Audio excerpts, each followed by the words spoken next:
નમસ્કાર મિત્રો, હું પ્રજાપતિ જયેશ. માતા પિતા અને ખાસ કરીને મારી વાલી દીકરીઓ, ધ મોટિવેટર ટોક્સ ઓફિશિયલમાં આજે હું તમારી સાથે એક પિતા બનીને આવ્યો છું. આજે હું કોઈની સામે બોલવા નથી આવ્યો, પણ એક પિતાના દિલની પીડાને લઈને આવ્યો છું. આજે મારે એ દીકરીઓ સાથે વાત કરવી છે જેમના માટે કદાચ અત્યારે પ્રેમ શબ્દ દુનિયામાં સૌથી મોટો લાગે છે. પણ દીકરીઓ, યાદ રાખજો કે જે પ્રેમ તમારા માતા પિતાના વર્ષોના સન્માનને ધૂળમાં મેળવી દેશે, એ પ્રેમ ક્યારે સાચો હોઈ શકે જ ના. આજે આપણે વાત કરીશું એ ભીતોની જે તમારા ગયા પછી સમાજના ટોણા સાંભળીને રડે છે. ઘરની બહાર નીકળતા પહેલા મા બાપ સંકોચ અનુભવે છે.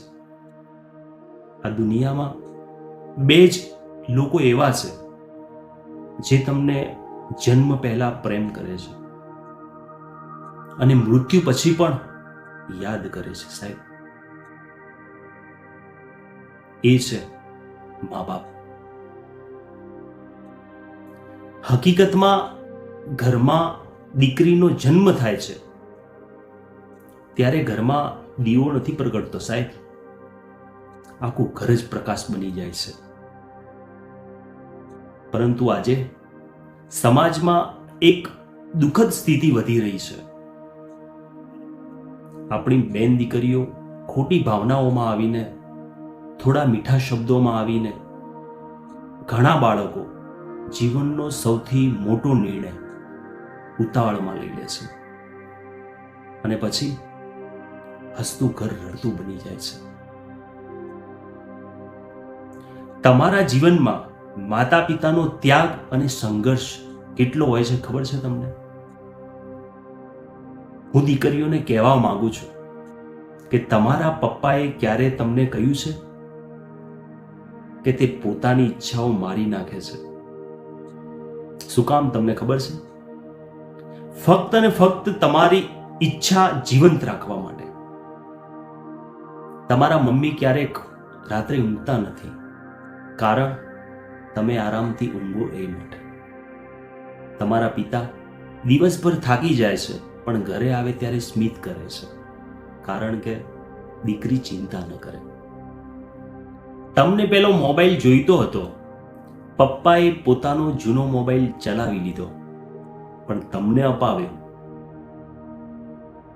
તમને સારા કપડાં જોઈતા હતા પણ માએ પોતાની સાડીના થીંગડા સંતાડ્યા. પણ તમારી જીદ પૂરી કરી. જ્યારે તમે બીમાર પડો છો ત્યારે ડોક્ટર પહેલા કોણ દોડે છે? જ્યારે તમે રડો છો ત્યારે તમારા આંસુ પહેલા કોણ લૂછે? એ પ્રેમ ક્યારે સ્વાર્થથી ભરેલો નથી હોતો સાહેબ. જે પિતાએ તમને આંગળી પકડીને ચાલતા અને નિશાળે જતા શીખવ્યું, આજે કોઈ અજાણ્યા માણસના બે મીઠા શબ્દો પાછળ તમે હાથ છોડવા તૈયાર થઈ ગયા. જેણે તમને દુનિયા બતાવી, આજે એને જ તમે દુનિયા સામે નીચું જોવડાવશો.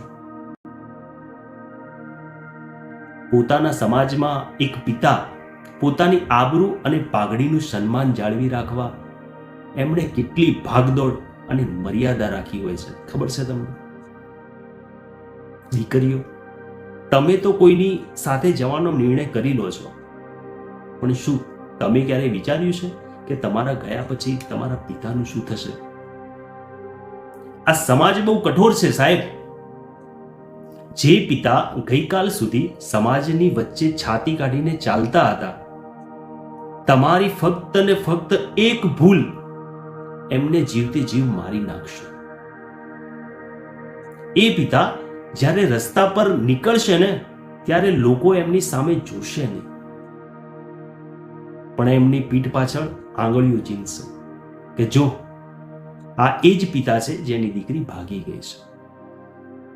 તમારા એક ઉતાવળિયા ડગલાને કારણે પિતાએ સમાજમાં પોતાની આજીવનની કમાણી જેવી આબરૂ ખોવી પડે છે સાહેબ.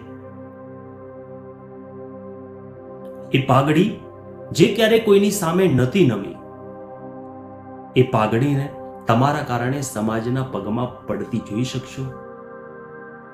ઘણીવાર દીકરીઓને એમ લાગે છે કે મારું જીવન છે, મારો નિર્ણય છે, પણ ના, એવું નથી હોતું બેન.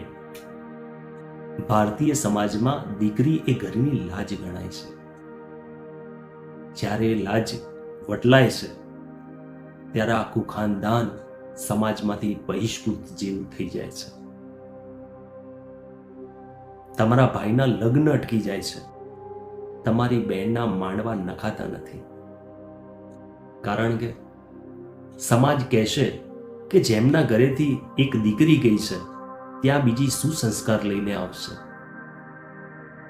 આજકાલ સોશિયલ મીડિયામાં મીઠી વાતો અને ખોટા વચનો દ્વારા કેટલાક લોકો દિલ જીતે છે, પણ જીવન ચલાવવા તૈયાર નથી. સાચો પ્રેમ ક્યારે પણ કહેતો નથી કે ઘર છોડીને મારી સાથે ચાલ. જો ખરેખર તમારો સાચો પ્રેમ જ હોય ને તો એમ કહેવું જોઈએ, ચાલ પહેલા તારા માતા પિતાના આશીર્વાદ લઈએ. જો કોઈ તમને તમારા મા બાપ સામે ઊભા કરે ને સાહેબ, તો વિચારજો, એ પ્રેમ નથી સાહેબ, એ પરીક્ષા છે.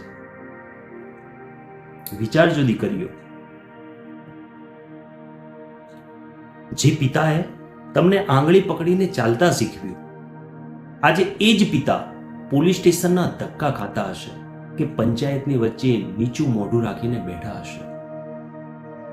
એ માં જેણે તમને દુનિયાની ખરાબ નજરથી બચાવ્યા, આજે એ જ માં સમાજની નજરોથી બચવા ઘરની બારી બારણા બંધ કરીને ખૂણામાં રડતી હશે.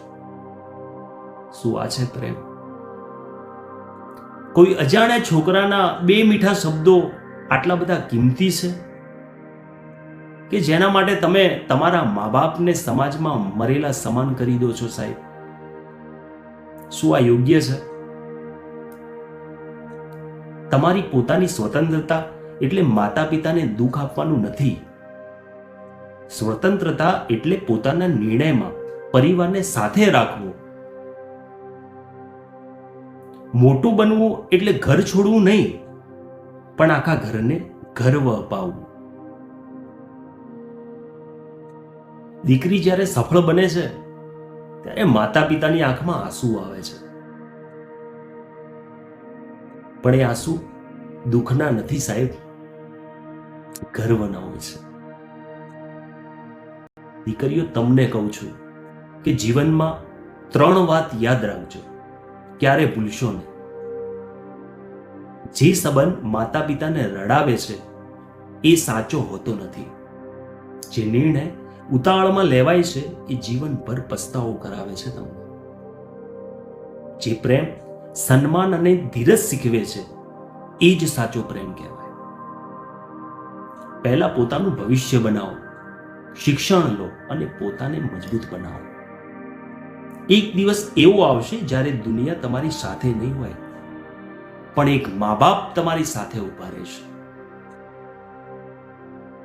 એક વાત યાદ રાખજો દીકરીઓ, તમે કોઈની પ્રેમિકા બનતા પહેલા કોઈની જાન છો, તમારા પપ્પાની દુનિયા છો. ઘર છોડતા પહેલા એકવાર વિચારજો, તમારા ગયા પછી એ ઘરમાં શાંતિ રહેશે કે શૂન્ય? જો આજે તમને અહેસાસ થતો હોય કે તમે તમારા મમ્મી પપ્પાનું દિલ દુખાવ્યું છે, તો મોડું ના કરતા અત્યારે જ જાઓ તેમની પાસે, એમના પગ પકડીને રડી લેજો સાહેબ. પણ કોઈ અજાણ્યા માટે એમને રડતા મૂકીને ના જતા.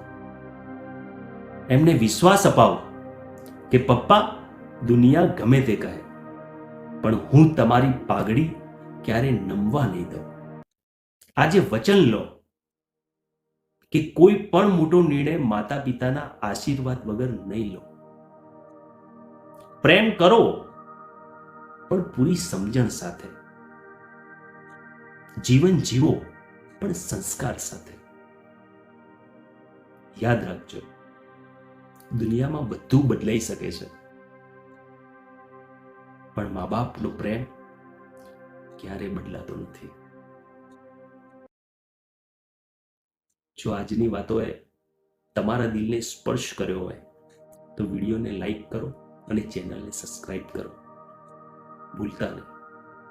અહીં આપણે રોજ જીવન બદલાવી શકે એવી પ્રેરણાદાયક વાતો કરીએ છીએ. તમારા સપનાઓને સાચા બનાવવા માટે આ સફરમાં મારી સાથે જોડાયેલા રહો. મળીએ આગામી નેક્સ્ટ વિડીયોમાં નવા જુસ્સા અને નવી ઉર્જા સાથે. જય દ્વારકાધીશ.